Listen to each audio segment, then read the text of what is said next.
Worried about mom or dad falling? The Symphony Medical Alert System from CVS Health helps make their home safer, even if you can't be there. Symphony works with voice activation or a care button they can opt to wear, along with smart sensors for coverage around the home. With 24/7 emergency response and an app to tie it all together, you can monitor your loved one's well-being for enhanced peace of mind. Terms and conditions apply. Learn more about Symphony at cvs.com/symphony or find it at your nearest CVS Health Hub. He gets really, really excited when he comes across my little film canister full of mixed herbs. I think I must have had the only port guard who hadn't got a sense of smell.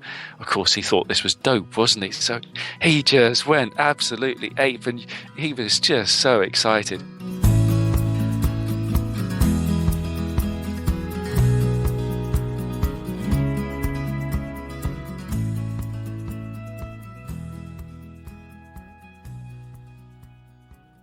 Happy Thursday, folks. My name is Mason Gravely. I am the host of the Adventure Sports Podcast. Well, actually not today, because today's episode's a throwback to quite a few years ago, one of our earliest episodes, and it's with Travis, who used to host the show, Travis and Kurt. Travis hosted this one because Travis is into motorcycles. When I met him, he had a motorcycle, and he would tour across the country in it. It was awesome, and I always thought, as soon as my knees give out, which is pretty close, I'm transitioning from a bicycle to a touring motorcycle so that I can still go down these paths, still go on these, gravel roads and all across the country. But the engine can carry my weight instead of me in my legs. So, I'm super excited to get into this sport. And this interview with Sam is just, as you can hear from the intro, he's a great storyteller. It's going to be so much fun. Tons of wisdom, tons of practical advice, and some really great stories. And that's what we love here at Adventure Sports Podcast.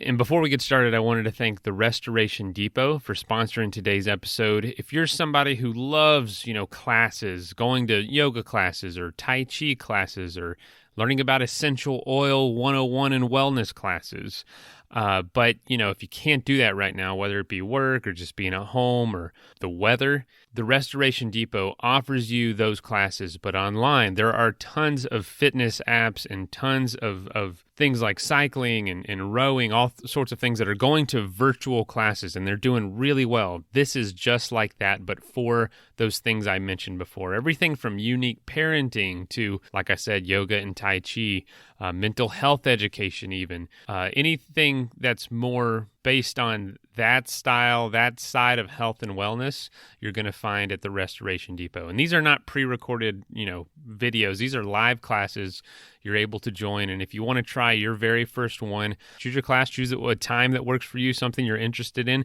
and at checkout, try First Class Special as your discount code, and that will get you a $5 class as your first one. So thank you, Restoration Depot.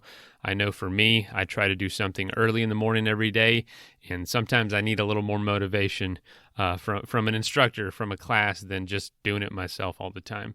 So thank you again, and let's get into adventure travel by motorcycle with Sam Manicom.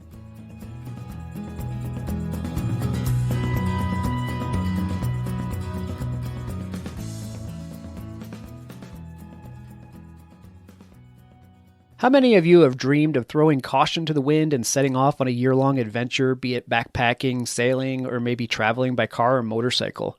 My guest today, Sam Manicom, did just that, and he did it on my favorite mode of transportation, the motorcycle. Sam has managed to expand this one-year adventure into 8 years now, and he's still going strong. He's here today to describe experiences over all of these years. Sam, welcome to the show. Hey, that's great to be with you. Thank you. Good to have you. I've heard you on some other episodes, and I've read about you. I have yet to get your books, and I feel guilty because I haven't. You have some great books out there, and I want to talk about them later in the interview. That's great. Thank you. Yeah. So you're an adventure motorcyclist. Now, my understanding is you got into motorcycling late, but you've been traveling since you were a little kid. Let's start off with who Sam Manicom is. And I understand you were even born over in the Congo? Yeah, that's right. My parents were teachers in Africa for 20 odd years, and so I was born there. And I guess my itchy feet started from there. Age 10, my parents moved back to the UK.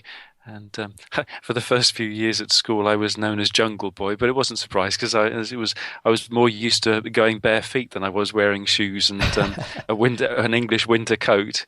Um, but I suppose it was that more than anything that started me with the itchy feet, and I guess that the next stage was when I was age 16. I'd been doing, Saturday jobs and paper delivery rounds and that sort of thing, and had saved enough money to buy my first brand new bicycle. Before that, it had been a case of cobbling together bikes from bits that I'd managed to salvage.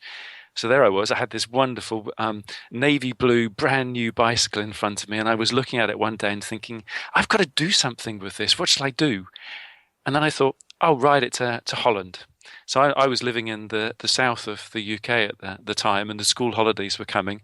So I borrowed a page out of my school atlas and told my parents I was riding to Amsterdam. Well, you can imagine the raised eyebrows on their faces, but they were very cool parents. And off I set. And I got lost because the scale of the map was just terrible. And I kept on getting lost, but all the time I was slowly going in the right direction. And when I made it to Amsterdam, I was sitting by the side of one of the canals right near the railway station, and I was thinking, do you know you're not supposed to have done that? But if you can do this, perhaps you can do anything if you really put your mind to it. And so that was the start of proper travels. And since then, I've cycled and hitched and sailed and hiked and backpacked, and of course now traveling by motorcycle. And that came about because of it's such a freedom thing, but also it was giving me a new set of challenges. And I guess everything that I like about travel, it comes because of those challenges. You're just finding yourself all the time in every new thing that you come across. Now, often I had no money while I was traveling. I arrived in the Greek islands one time with a $10 bill in my pocket, and on the second day there I lost it, and that was all the money I had in the world. But I got myself a job, and during the summer season, working 3 jobs, I saved enough money to fly to Australia. And so, it's amazing what you can do if you put your heart and mind to it. I guess I'm a traveller first, and I'm a motorcyclist second.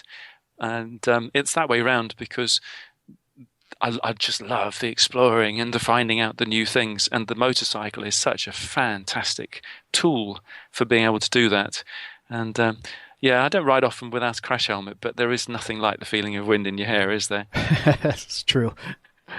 So what next? Well, after the 8-year trip, and you're so right, I only planned to be away for a year, but by the time I'd got down to the bottom of Africa, I just thought, wow, what an amazing way this is to travel.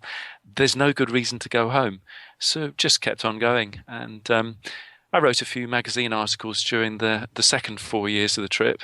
And when I got back to the UK, the editor of the magazine got in touch with me and said, Sam, we're getting letters and emails from readers saying they like your articles and they want to know when your book's coming out. Well, my thoughts were, well, what book? I'd never gone traveling with the intention of writing a book, and I got a really bad grade in English at school. So the thought of writing a book was the furthest thing from my mind. But again, it's like a journey. If you don't try it, then you don't find out whether you can.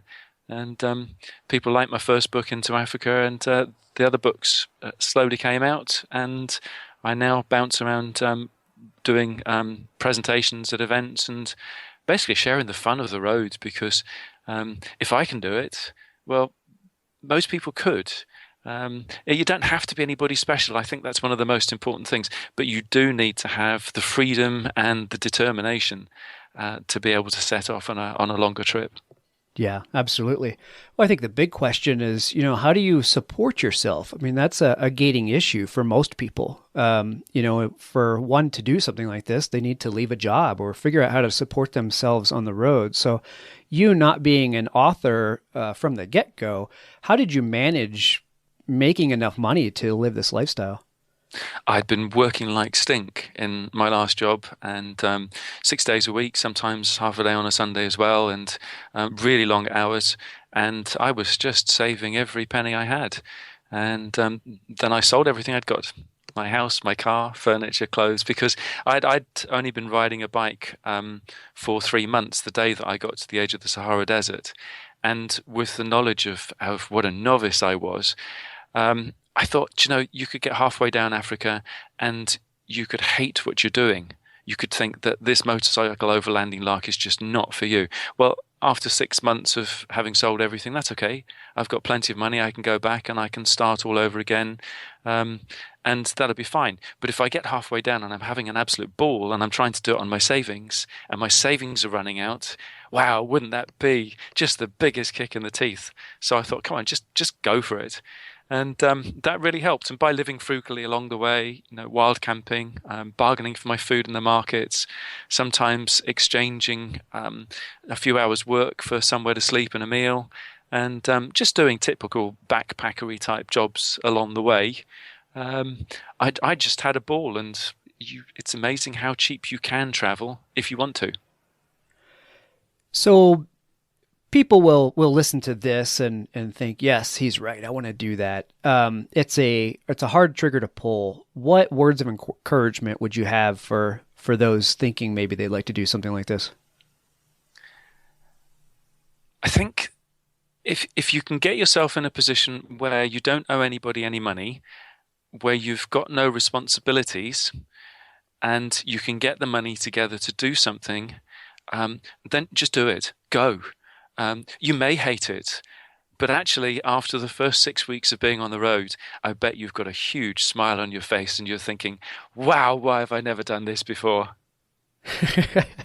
Yeah, it's never too late. You get out there and realize that you should have done it years ago, that it wasn't nearly as complicated, I guess. But I mean, the reality is for a lot of people, it's just not possible. They can't get the money together. They have got debts. They have got responsibilities. And that's reality of life. But my advice is just don't forget your dreams, because you never know what tomorrow is going to bring you. And, I've got friends who are out on the road traveling in their late 60s and 70s. And yeah, okay, they don't bounce quite so well when they fall off their bikes. But they say to me things like, yeah, but with a lifetime of experience, I see so much more, and traveling more gently, that's just wonderful because you see so much. Yeah, that's a really good point, actually. Those of us with children, obviously children need to be raised and educated and paid for, and we have to have jobs to do that. But, I like that point of view that traveling in your later years allows you a completely different perspective when you're out there, than you may have had when you were 20, 25 years old. You can see the logic, can't you? It just sits, doesn't it? But the other thing is, for people who've got responsibilities, there's nothing to stop somebody thinking about, what do I really want to do? I want to do something that's going to be completely different, that's going to scratch my itch, but I've only got 2 weeks. What can I do?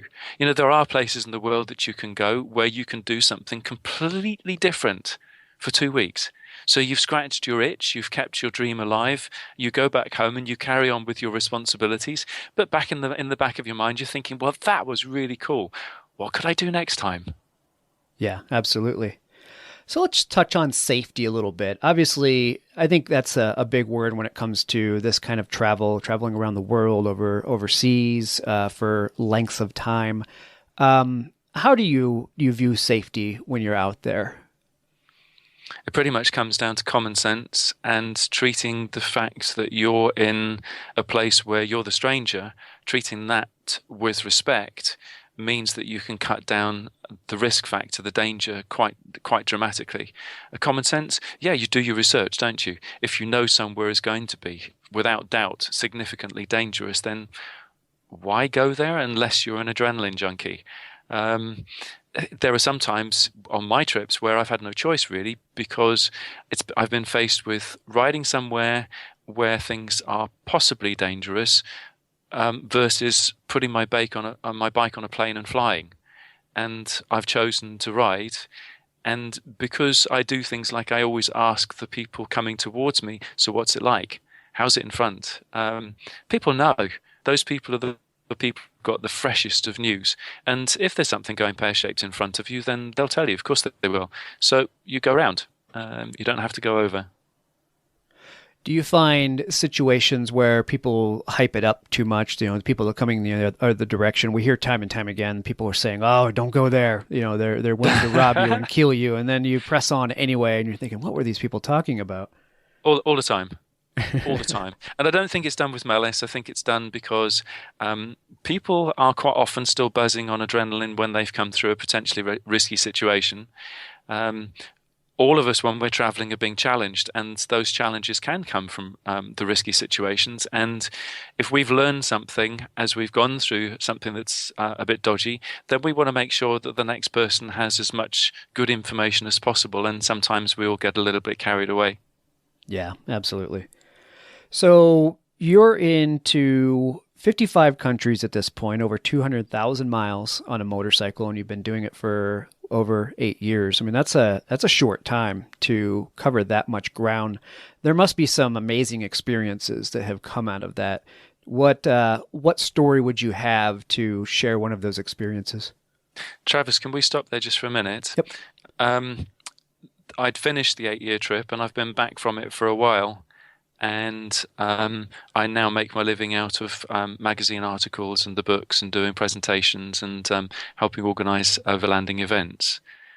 So you started motorcycling later in life, but you've covered a lot of ground, over 200,000 miles, 55 countries.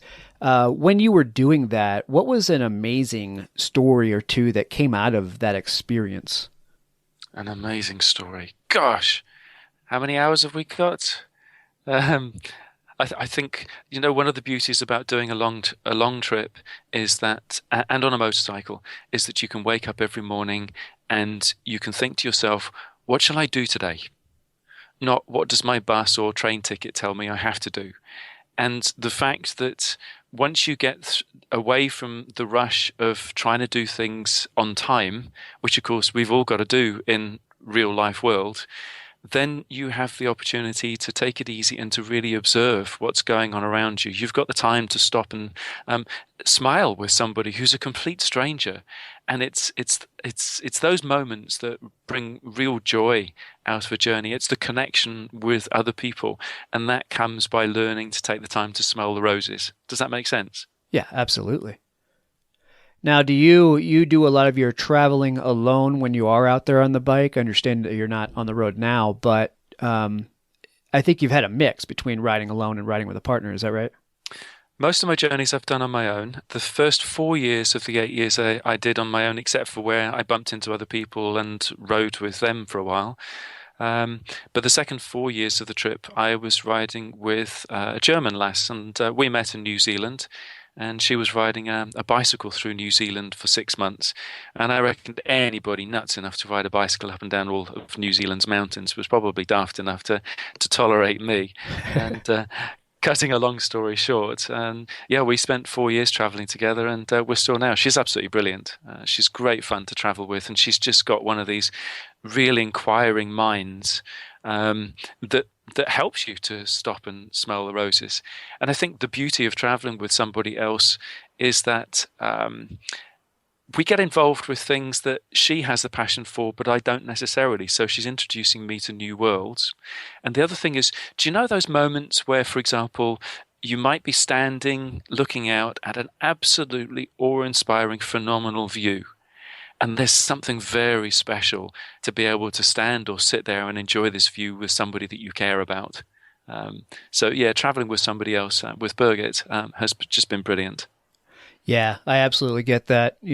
I like my solitude time out on the motorcycle, but it was actually just this past weekend when I finally got a chance to ride with my riding buddy. We haven't been out in a while together, and it is a completely different experience when you're out there sharing, and just even when you're just riding, on the road with another person. There's a camaraderie that you feel while you're out there, and it is a completely different experience. It's a super sensation, and sometimes when you're traveling on your own, people think that you get lonely. Well, I mean, I never do, because I like people, so there's always somebody to talk to. But actually, there's something really nice about being with somebody that you don't have to explain who you are. Yeah, that's a good point. So speaking of people, I love people stories from those who have been around the world and and experienced all facets of society. Do you have a good story about someone you met in your travels that just really left a lasting impression on you? Yeah, a Thai prostitute saved my life.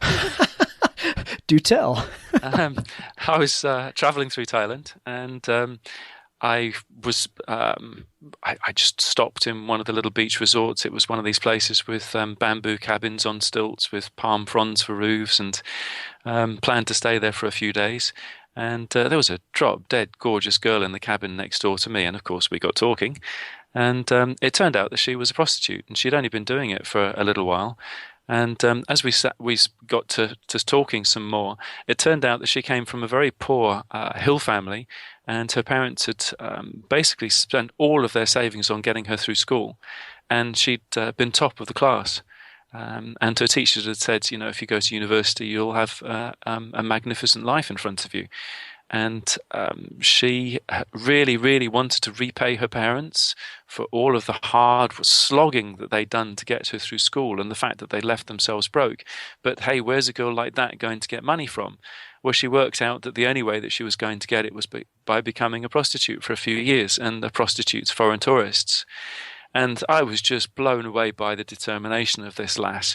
But then it turned out, as we started talking some more, that she didn't know about AIDS, and she knew about condoms and not getting pregnant and things like that, but she didn't realize about STDs and that sort of stuff. So, of course, we talked an awful lot about those things. Anyway, a couple of days later, I'd managed to suddenly start feeling really ill, and I could feel some sort of bug coming on. And so I'd retreated to my cabin armed with bottles and bottles of water and lemonade and packets of biscuits and that sort of thing. And within a day and a half, I was so poorly I could not even get out of bed. Another day had gone by. I'd drunk all of my liquid, and I was so dehydrated I wasn't even sweating anymore. And Kulap saw my bike still outside my cabin and hadn't seen me, and she came and broke the door down, and she saw me in the state that I was in, and she was the only person out of all of the other people that I talked to that did this. And she realized what a dire state I was in, and nursed me back to health. So yeah, I owe my life to a Thai prostitute. She's really cool. and you know, I'm so sorry that I lost touch with her. I don't know if she made it to university, but I bet she's an awesome woman if she did. Yeah, I sure hope she hung up hung up that occupation and went to university after all. That's great. Yep. So adventure means different things to different people, but I think we can all agree adventure is something that takes you out of your comfort zone. What about a story on one of these trips that really took you out of your comfort zone, really made you nervous or very uncomfortable until you got through it?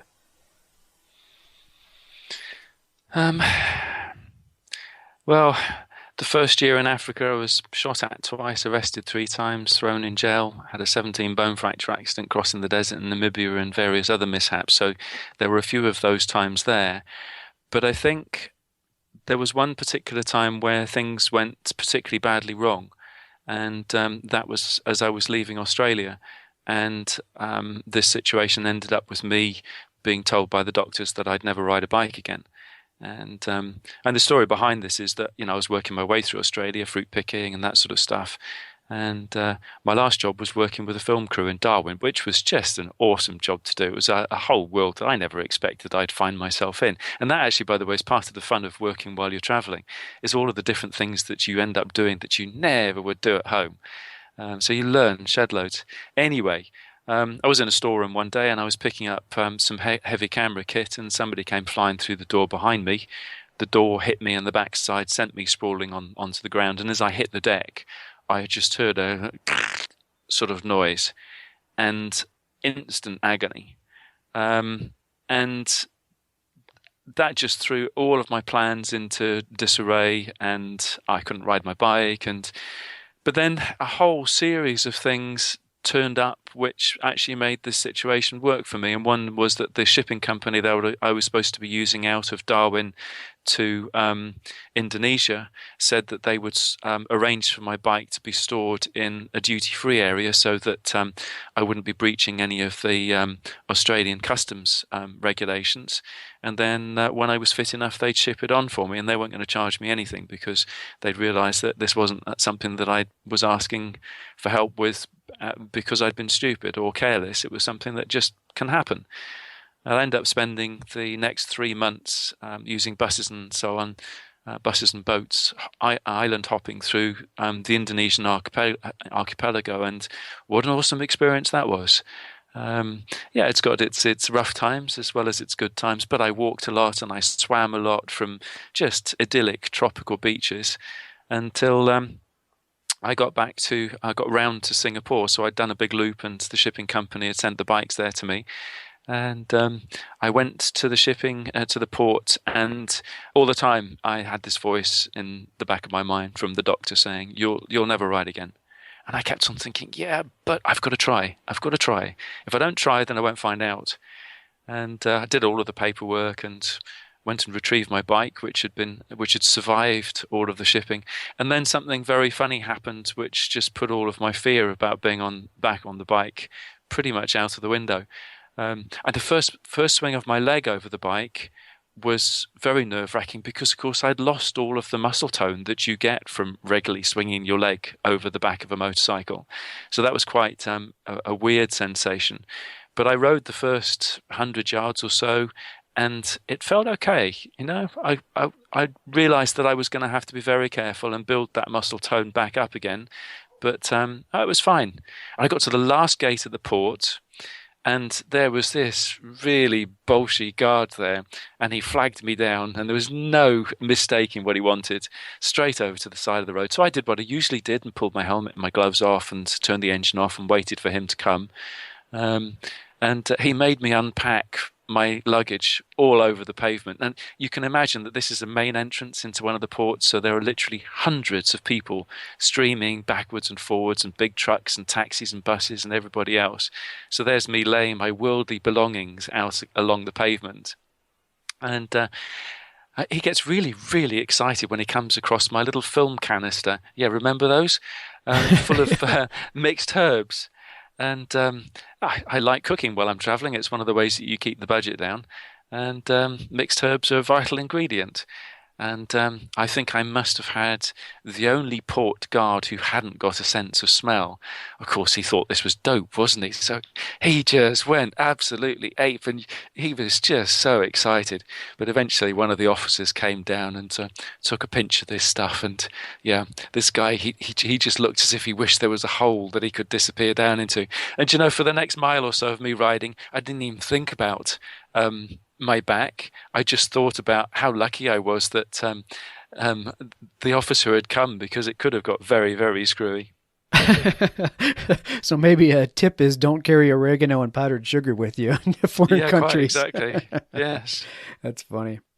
Well, let's talk about tips and tricks then. There are some things that we should and should not do on the road. What are some things that, after all these miles and years in your experience, that you might tell others who are just starting out to do or to avoid?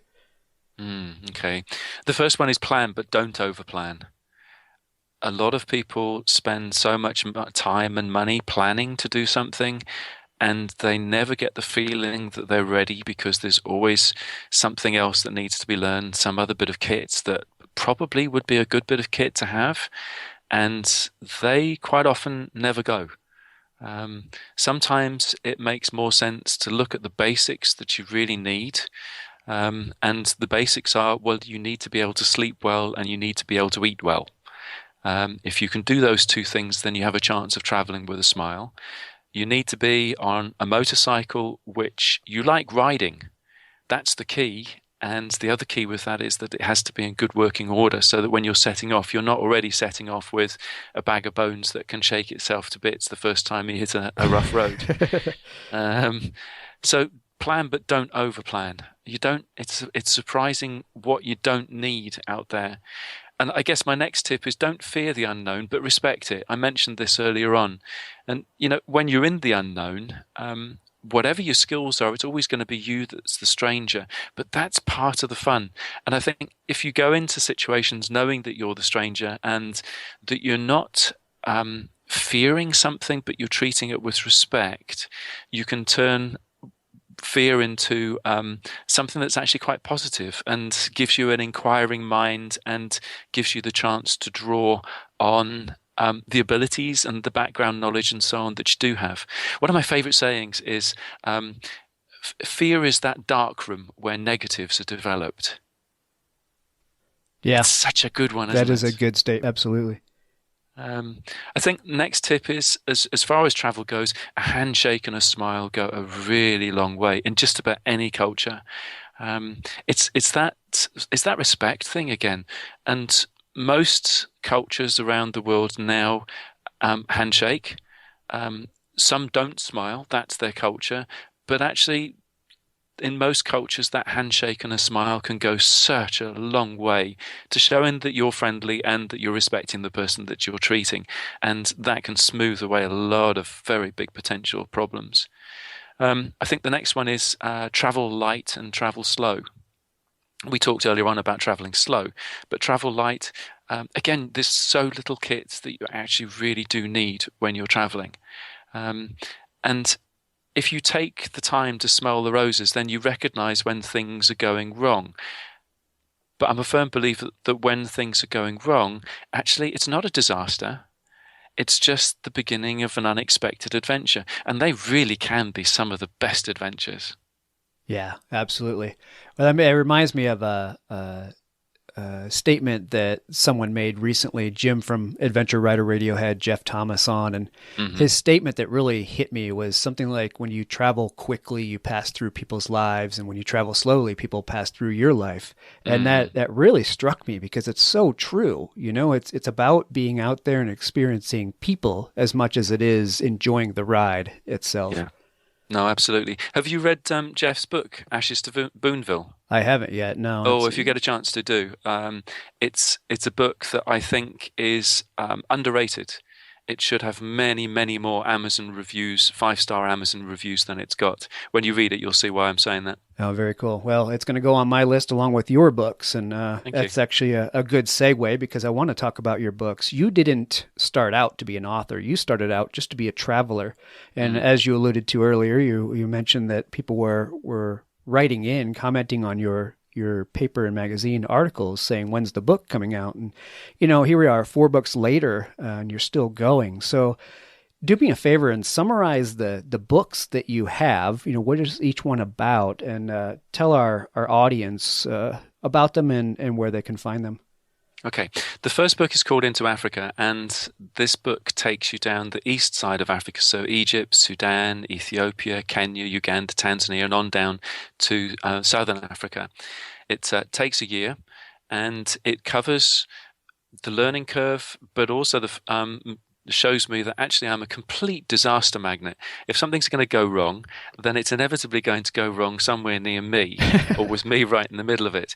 But it teaches me a lot of really good lessons, and that is where I first came across that rule about things going wrong actually being unexpected adventures. And out of bad inevitably comes something really good and really interesting. So that's and you know, Africa is just an awesome continent to ride on a motorcycle. The fact that you can stop anywhere is fantastic. The fact that you can take advantage of all of those side turnings because you've got the freedom to do it. And Africa's about 7,000 miles long, and Into Africa takes you on a ride of 22,000 miles. Because the bike gave me the freedom to explore all of those things. The scenery is absolutely stunning, and there are an awful lot of really bad reports about Africa and Africans. Well, I think that I hope that my book gives people a very level, honest view of the continent. Things aren't always rose-coloured, but there's an awful lot in there that's just fantastic. Diamonds of life. It was that year that actually made me decide not to go home. And my second book is called Under Asian Skies. And that takes you through Australia and New Zealand, and then up into Southeast Asia, India, Nepal, Pakistan, Iran, Turkey, and through Eastern Europe. And by the time I got back to Europe, I was thinking, stuff it, I'm not going home. This overlanding lark is just fantastic. And during that time, Birgit and I had ridden together for 3 months in Nepal and India, and we'd got on so well. I'd said to her, look, I'm going to South America. Would you like to come with me? And she said, well, yeah, on 2 conditions. I want to go to Africa first, and I want to have my own bike. Africa first. Yeah, okay, why not? I don't mind going back to Africa. That's a nice surprise. And your own bike? Well, yeah, okay, go for it. But if you're going to have your own bike, then you've got to know how to service and maintain it. And with that in mind, she bought herself a beat-up old 1971 BMW, and she stripped it to pieces with 2 different mechanics and put it back together again. And she's actually done sight better at balancing carburetors than I am. I could take a few lessons from her then. Oh, she's brilliant. She's got a real good feel for it. So the third of my third book, Distant Suns, takes you through from Mombasa in Kenya down to Cape Town. And then we travel across from southern Africa to South America in the nuttiest possible way that 2 budget motorcyclists could ever do. But I'm not going to spoil the story by saying what happened. And then it takes the reader on down to the southernmost tip of South America and on up through South America and through Central America. And we were just simply blown away by the scenery in South America and the customs and cultures. They really do change at every single border that you come to. And that's quite fascinating. It's one of the things that I love about travel, the way just this imaginary line across the earth can make so much difference to how people dress and the food they eat and the houses that they live in and so on. So that's the third book, Distant Suns. And the fourth book is called Tortillas to Totems. And it takes the reader from Mexico up through the United States and up into Canada and towards Alaska. And this book nearly didn't get written because I wasn't sure if anybody would be interested in reading about North America. But I'm absolutely gobsmacked at the feedback that I get from this book. I'm very, very honest, by the way, because I went into the States with preconceived ideas about how it was going to be. And some of them weren't particularly good. But the countryside and the people blew those preconceived ideas out of the water. And it's one of the reasons that I keep going back to the States. I've been made so welcome in North America and love it.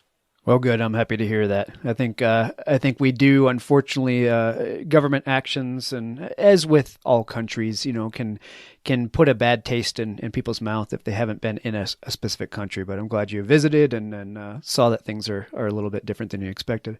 Oh, absolutely. And, it made me analyze very carefully what I was seeing around me and taken for granted in the UK when I got back. And there were an awful lot of things here that I found that I didn't like. But actually, once you realize what's real and what's just in your mind, then you can have a much firmer grasp and value for what there is. Yeah, absolutely. I think that summarizes everybody's expectation about going to travel the world, going to other countries, is we all always have these preconceived notions of what it's going to be like because of what we've seen in the media or heard, in hearsay.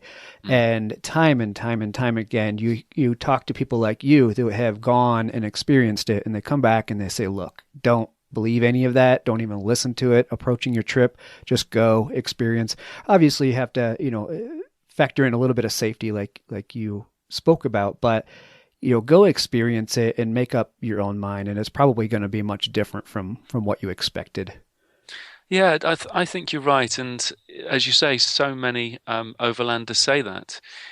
My belief is that there is no smoke without fire. But that fire may be the size of a match head. So the big cloud of smoke that's been created and hovers over it, well, it's just misleading.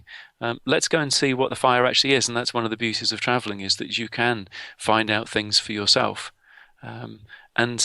You're constantly surprised. It gives you a much better feeling about this magic world of ours that we live in.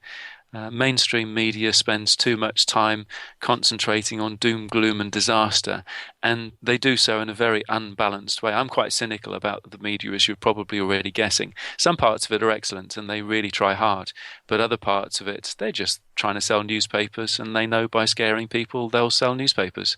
And I think that's really sad, because this world of ours is just brilliant.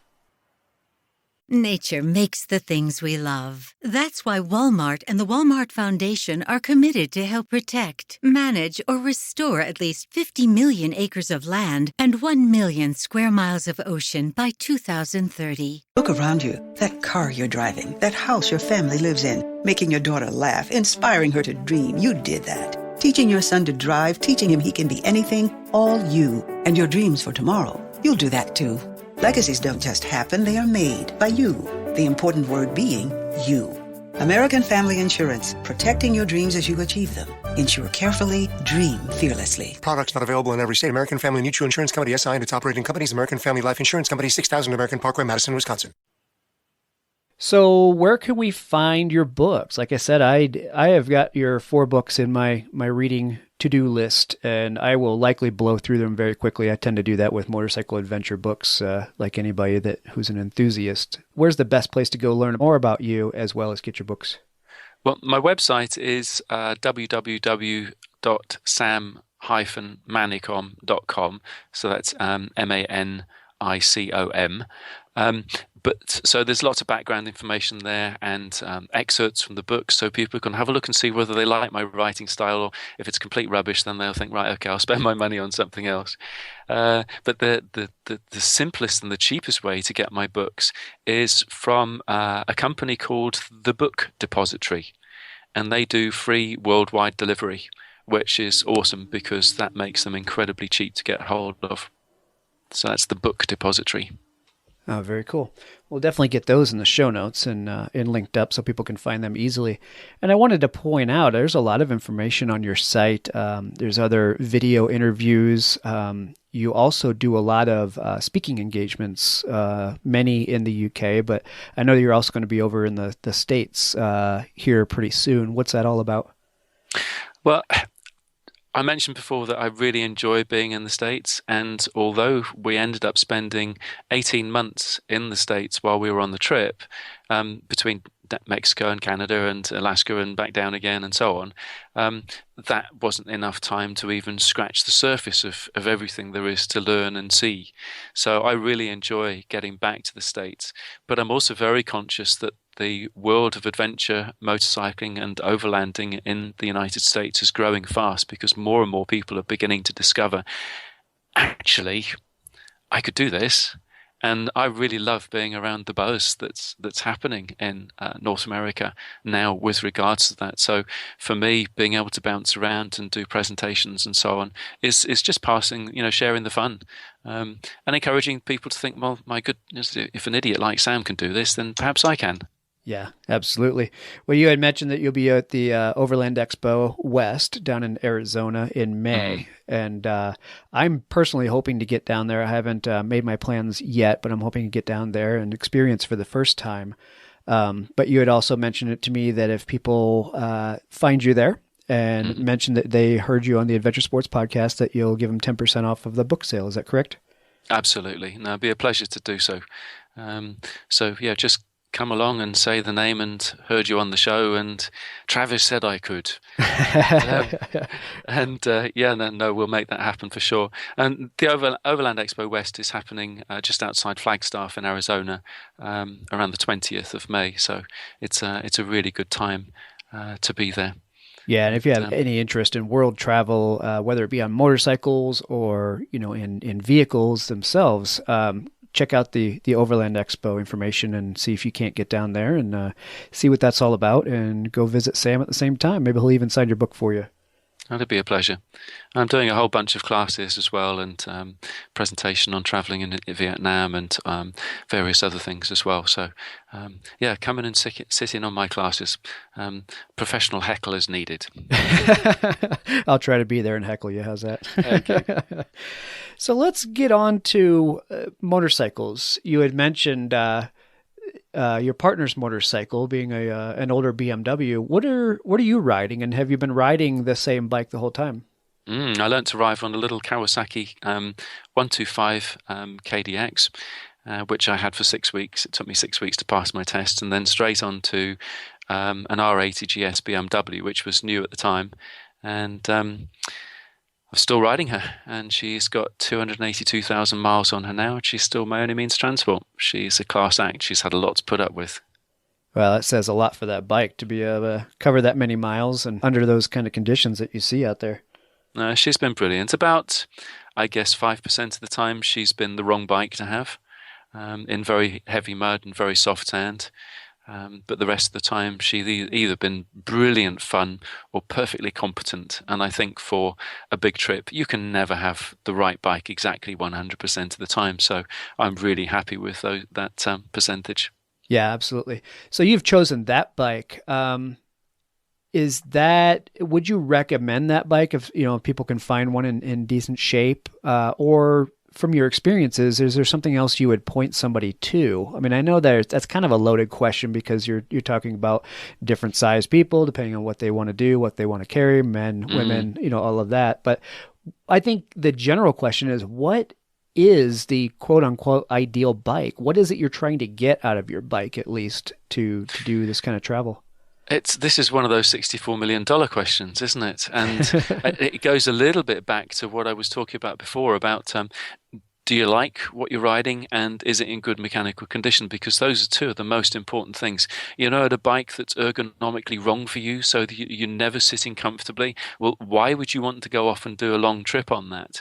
A bike that's constantly breaking down, unless that's a key reason for you to be on the trip because you want to defeat the constant challenges, then, well, why would you? I think the next thing that goes to choosing your bike is, what sort of trip do you want? Are you going to stay on the best quality asphalt you can find all of the time? Are you going to do purely dirt roads, or are you going to do a general mix of whatever you find? And those three categories will help you decide what bike you should be on for a trip. Last year I was in the States in the southeast, and I was riding a Kawasaki Versys, a 650 that ADV Moto magazine had loaned me. And I'd read a bit about the bike, and everything I read said that this was a pretty mediocre bike. But with a few tweaks, well thought out tweaks, ADV Moto had turned this bike into something that was simply awesome to ride. And I loved every minute of it, except when I dropped it on the Blue Ridge Parkway in the fog and the rain. But that's another story. I was heading for the deck, and my first thought was not, ouch, this is going to hurt. But no, I'm dropping their bike. But bless them, they were fantastic. And their first question to me was, "Are you okay?" Not, "What have you done to our bike?" But anyway, I've digressed. That Kawasaki Versys was thoroughly underrated bike. And I was very impressed with it. But this time, when I'm over for Overland Expo, and I'm going to be doing a few other events. I'm in the process of signing up to do the 49ers event at Mariposa in California, and I'm hoping that I'm going to be at a few BMW dealers as well. Oh, fun. Al Jesse from Jesse Luggage, he's lending me an F800 GS, and I'm really looking forward to riding this bike. I've heard a lot of very, very good things about how competent it is. So I'm going to find out for myself. Yeah, I'd like to know your opinion on it. Those are, I think that class is my sweet spot as far as I'm concerned. The Tiger 800 and the F800 GS from BMW. They're really good off-road bikes, yet still comfortable and heavy enough to be to not be knocked around on the highways at the same time. Yeah. Well, maybe we'll get together and I'll let you know. Very good. I look forward to that. So let's talk about inspiration. Where do you draw inspiration from? World traveler, you're out there all the time. Something's got to inspire you to do all of this and keep a good frame of mind about it. People, always. People are just full of inspiration. I think people are fascinating. They're so full of surprises, and most people in this world are kind, open-hearted, genuine, and each person you meet, if you take the time to talk to them, have a fascinating story. And it's a real travel and enjoying people is a real lesson in not judging books by their covers.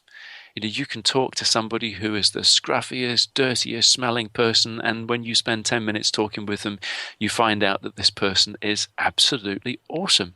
The story they have is quite phenomenal, and you can learn shed loads. So yeah, no, people, always. Yeah, absolutely. Now, how about a funny story to wrap up this episode with? This is you've been doing this for quite a while now, and have experienced many people and individual experiences. There's got to be one good story to give us a laugh before we sign off.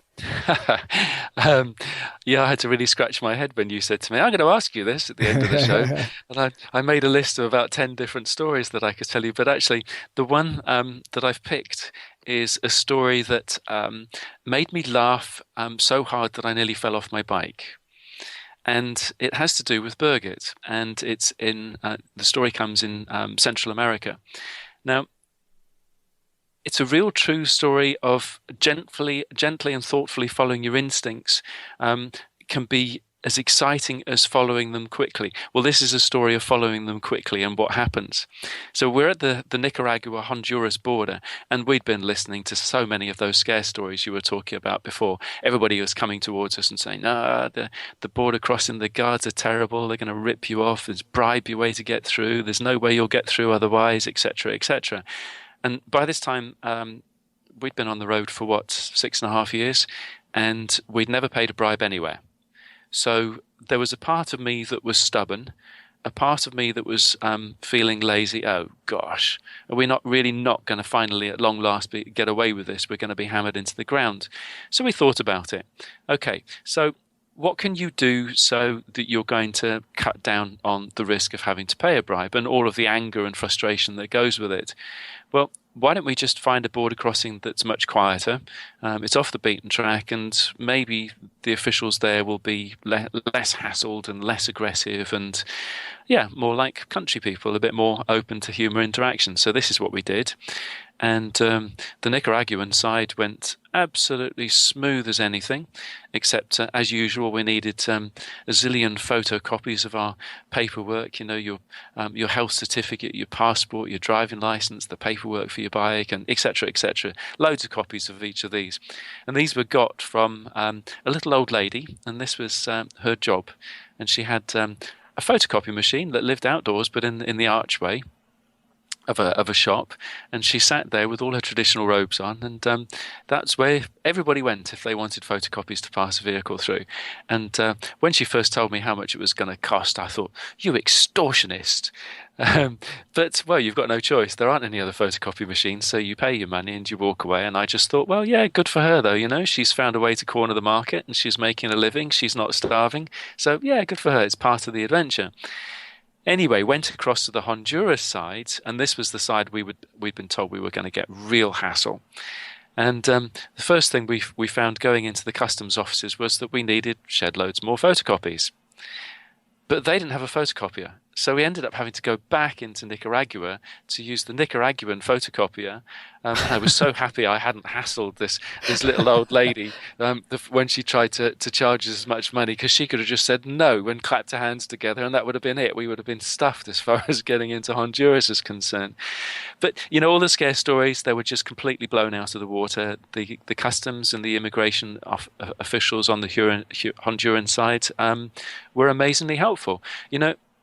We knew enough Spanish to say hello, please, and thank you. And Birgit spoke quite a bit of Spanish, so she was able to speak with politeness. We'd shaken hands, we'd smiled, we'd been prepared, and we were patient.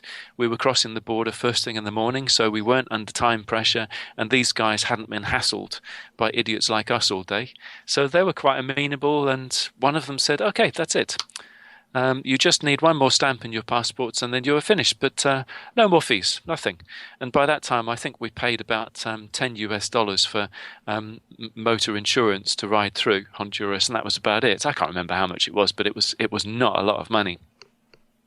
Anyway, we went to the last office, And this was the police office. And it was like stepping into the set of a B movie. You know, the lights were all down. It was gloomy and full of filing cabinets and a beaten up old metal desk. And in the background, there were a couple of really big, muscular guys straining at their uniforms. And I swear their knuckles were dragging on the ground. They're just a couple of gorillas. The guy at the desk, this weaselly sort of looking fellow with his really immaculate uniform, sort of snapped his fingers at us and said, "Passports?" So we handed over the passports, and Birgit and I looked at each other and thought, aye, what's coming now? And he stamped the passports with plenty of power in those stamps. He sort of a real statement of I'm the big I am. And then said, right, that's going to cost you. There is a fee to pay. And Birgit, quick as a flash, picked up the passport and said, no, there isn't. We're leaving. And she just walked out, leaving me with the police officer and his two henchmen looking at each other with just gobsmacked expressions on our faces.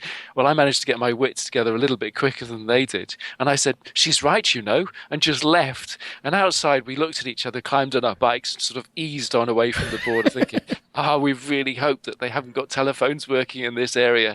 And by the time we we a few miles away, I was laughing so hard because, of course, the adrenaline was popping. I nearly fell off my bike because I was laughing so hard. And Birgit and I just looked at each other and we thought, wow, perhaps we shouldn't have done that, but hey, we got away with it. That's great. You're probably not going to get away with that too many times, but it makes for a great story. Yeah, there were plenty of places where doing that wouldn't have worked. But Birgit's instincts were just absolutely right at that moment. So, yeah. A woman's intuition, right? She knew what to do at that moment in time. Yeah, she's got really good senses. I got in less trouble when I was traveling with her. I'm sure. That's great. Well, right on. Well, Sam, keep on writing and keep on traveling, and I assure you we'll keep on reading because we all enjoy a good adventure story, whether it's on a motorcycle or any other mode of transportation or ways to get around the world. So we appreciate your time coming on the show and sharing some with us today. No, you're very welcome. Thanks very much for inviting. I've enjoyed talking with you, and I hope we do link up at Expo West. Yeah, I will make my best effort to come down there and see you for sure. Cool. All right. Terrific. Take care. First of all, thank you so much for listening. It means the world to us that you choose to listen to this show. If you'd like to help us further, you can leave a review on iTunes, share us with your friends, your family. It goes a long way to grow in the show. You can also support us financially through patreon.com/adventuresportspodcast. Link is in the show notes. And also, if you have an idea of who could be a good guest for the show, we're always looking for people to tell their story about the outdoors or adventure. So if you know someone, please reach out. Email us at info@adventuresportspodcast.com. And until then, get out there and have some fun.